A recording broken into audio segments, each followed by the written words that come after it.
Hello and welcome to DC Direct. I'm Lionel Donovan. Here in this show, we try to talk about some of the bigger stories, but we want to hear from you. So follow us on Twitter, Facebook, and YouTube at TRT World. And use the hashtag DC Direct to let us know what you think and be a part of the conversation. In today's show, we're talking about the growing number of presidential candidates. Hi, I'm Bernie Sanders. I'm running for president. Amy and I are happy to share with you that I'm running to serve you as the next president of the United States of America.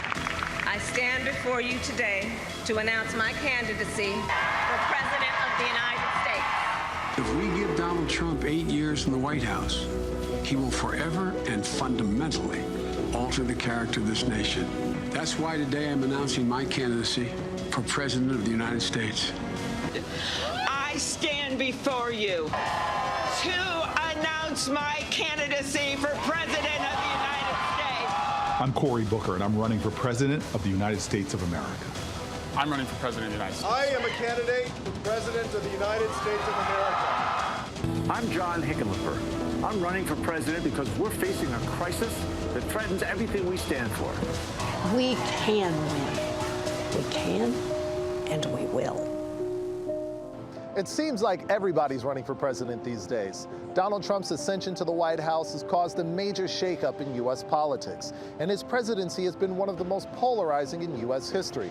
This has led to one of the most diverse field of candidates looking to take the White House in 2020. But why are so many people deciding to run now? This is totally unique. The Republicans, they had 16 or 17 candidates in 2016. We're already up to 24. We may get a few more before it's all said and done. And the diversity, both in terms of personal bios and story, and in terms of personal demographics, age range, male, female, all of that is unprecedented.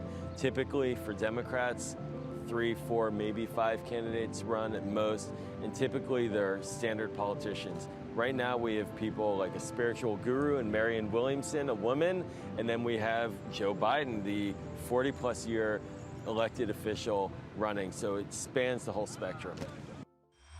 So who are some of the top candidates so far? First, we have former Vice President Joe Biden. Let's see how he stacks up against former Texas Congressman Beto O'Rourke. I do like Joe Biden. I think he's a good man. I think his time has probably passed. I'm from Houston, Texas, so Beto is pretty popular there. Honestly, probably Joe Biden. And I would think that if he was one of the candidates, he would probably pick Kamala Harris. Next, we have Bernie Sanders, a senator from Vermont and one of the most popular candidates. How does he compare to his fellow senator from California, Kamala Harris? I like Kamala Harris. I think she's got a lot to offer, and she's strong and very intelligent. I think it would be great to see a black woman in office, but I don't know that it's her time either. What I loved about Bernie was in the 2016 election, he brought a different way of thinking to politics, and he rallied millennials behind him. My favorites right now are, I would say, either Buttigieg, Sanders, and Buttigieg and Sanders. Now let's take a look at Senator Elizabeth Warren and Mayor Peter Buttigieg, who've both seen their profiles rise since their presidential announcements. Well, I know I was very glad when Elizabeth Warren announced hers. I don't know enough, though, about, she seems to be becoming more and more dramatically one-sided, which I think is going to be hard for her to get things moving. Pete Buttigieg right now, Mayor Pete. I think he's just such the antithesis of the current president. He's intelligent, he's well-spoken, he's articulate, he's calm of mind and reasonable. I like Buttigieg. I like Biden a lot. I love Biden, but I think it's maybe time for some fresh blood. Ironically, we may have Trump to thank for the long list of Democratic candidates. I think if Trump did something really well, I think that he exposed all the things that have been wrong with America, but that people have liked to try to just cover up with perfume and everything. So I think that he proves that. I feel like the candidate, I guess, if I'm being optimistic, could be out there, but the idea that these issues need to be addressed in order for us to be who we said that we say that we are as a country, as America. And as the list of candidates continues to grow, Joel thinks this will send a strong message to voters.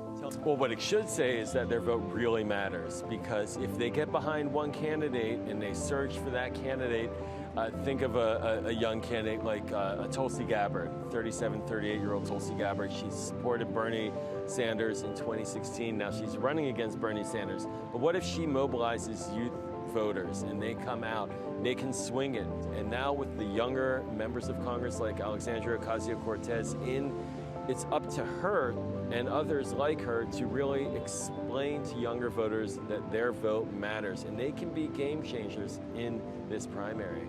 And thanks for watching. Well, that's all the time we have today in DC Direct, but please follow us on Twitter, Facebook, and YouTube at TRT World, and use the hashtag DC Direct to let us know what you think about the upcoming 2020 presidential election. Until next time, I'm Lionel Donovan.